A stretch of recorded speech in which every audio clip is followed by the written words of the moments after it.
राधे राधे दोस्तों, जय श्री कृष्णा। चैत्र नवरात्रि के तीसरे दिन अवश्य पढ़ें माँ चंद्र घंटा की ये व्रत कथा, हर काम में होंगे सफल। चैत्र नवरात्रि के तीसरे दिन माँ दुर्गा के तीसरे स्वरूप माँ चंद्र घंटा की पूजा की जाती है। माँ चंद्र घंटा की पूजा करने से साधक को हर एक भय, रोग और दोष से मुक्ति मिलती है और शत्रुओं पर विजय मिल सकती है। अर्धचंद्राकार घंटे के लिए जाने जाने वाली माता वीरता, मुश्किल परिस्थितियों में गरिमा बनाए रखने और नकारात्मक ऊर्जा से सुरक्षा का प्रतीक हैं। माँ चंद्र घंटा की पूजा करने से आंतरिक शक्ति जागृत होती है, जो एकाग्रता में वृद्धि और प्रगति में बाधा डालने वाली रुकावटें दूर होती हैं। माँ चंद्र घंटा की विधिवत पूजा करने के साथ इस व्रत कथा का पाठ भी अवश्य करना चाहिए। इससे शुभ फलों की प्राप्ति हो सकती है। आइए जानते हैं माँ चंद्र घंटा की संपूर्ण कथा। देवी भागवत पुराण के अनुसार माँ चंद्र घंटा का स्वरूप बहुत मनमोहक माना जाता है। माँ ने गले में सफ़ेद फूलों की माला पहनी हुई है।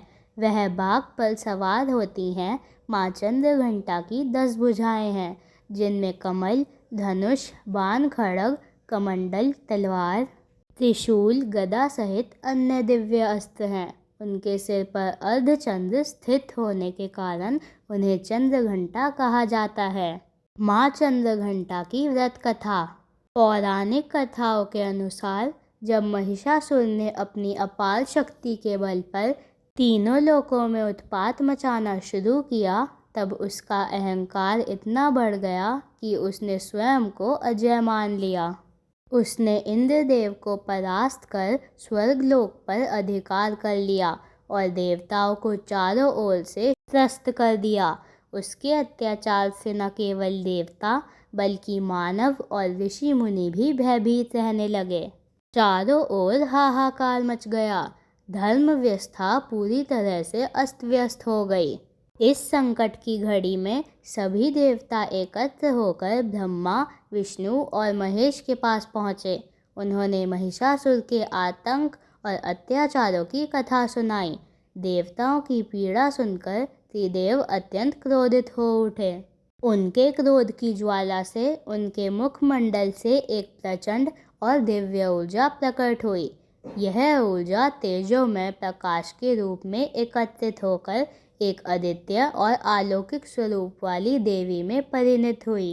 यह देवी आगे चलकर माँ दुर्गा के नाम से विख्यात हुई। देवी को युद्ध के लिए सशक्त करने हेतु सभी देवताओं ने अपने अपने दिव्य अस्त्र शस्त्र उन्हें अर्पित किए। भगवान शिव ने उन्हें अपना त्रिशूल प्रदान किया। भगवान विष्णु ने सुदर्शन चक्र, इंद्रदेव ने दिव्य घंटा, सूर्य ने तेज और तलवार दी। वायुदेव ने उन्हें वेग, वरुण देव ने शंख, अग्निदेव ने शक्ति, यमराज ने गदा और कुबेर ने अमोघ अस्त्र दिए। अन्य देवताओं ने भी अपनी अपनी शक्तियाँ और शस्त्र माँ को अर्पित कर उन्हें अद्वितीय सामर्थ्य से संपन्न किया। साथ ही हिमालय ने देवी को सिंह रूपी दिव्य वाहन प्रदान किया, जिससे वह रणभूमि की ओर प्रस्थान कर सकें। सभी दिव्य शक्तियों से सुसज्जित होकर माँ दुर्गा ने माँ चंद्र घंटा के रूप में प्रकट होकर महिषासुर को ललकारा। एक ओर असुरों की विशाल सेना थी और दूसरी ओर माँ का अद्वितीय तेज। युद्ध कई दिनों तक चलता रहा। अंततः माँ ने अपने त्रिशूल और अन्य दिव्य अस्त्रों के प्रभाव से महिषासुर का वध कर दिया। महिषासुर के वध के पश्चात देवताओं और ऋषि मुनियों ने देवी का धन्यवाद किया और उनकी स्तुति की। देवताओं को उनके भय से मुक्ति मिली और तीनों लोकों में शांति और धर्म की पुनः स्थापना हुई।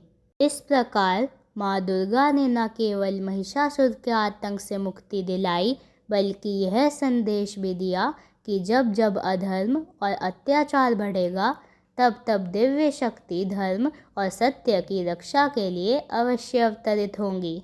माँ चंद्र घंटा पूजा विधि। माँ चंद्रघंटा की पूजा करते समय श्रद्धा और भक्ति का भाव रखना बेहद ज़रूरी है। सुबह स्नान करने के बाद स्वच्छ कपड़े पहने पूजा स्थान को गंगा जल से पवित्र करें। माँ चंद्रघंटा की प्रतिमा या चित्र को चौकी पर स्थापित करें। रोली, अक्षत, धूप, दीप, फूल, मिठाई और गंगाजल रखें। ओम देवी चंद्रघंटाय नमः मंत्र का 108 बार जाप करें। पूजा होने के बाद माँ की आरती करनी चाहिए। माता को खीर, दूध से बनी मिठाइयाँ और फल का भोग लगाएं। माँ चंद्रघंटा को ग्रे रंग काफ़ी प्रिय है। इस दिन ग्रे रंग के कपड़े पहनना जीवन में पवित्रता, शांति और मन की स्पष्टता को आकर्षित करता है। माँ चंद्रघंटा के पूजा से जुड़ा मंत्र। माँ चंद्रघंटा के इस मंत्र में असीम शक्तियाँ हैं। चैत्र नवरात्रि के तीसरे दिन इसका जाप करने से जीवन में सुख शांति आती है। या देवी सर्वभूतेषु माँ चंद्रघंटा रूपेण संस्थिता नमस्तस्यै नमस्तस्यै नमस्तस्यै नमो नमः। अंततः प्रिय भक्तजनों, प्रेम से बोलिए जय माँ चंद्रघंटा, जय माँ दुर्गा, ओम नमः शिवाय। धन्यवाद। अगर आपको यह वीडियो पसंद आई है तो कृपया मेरे चैनल ऑलवेज हैप्पी भक्ति को सब्सक्राइब करें और कमेंट बॉक्स में जय माता दी अवश्य लिखें। राधे राधे।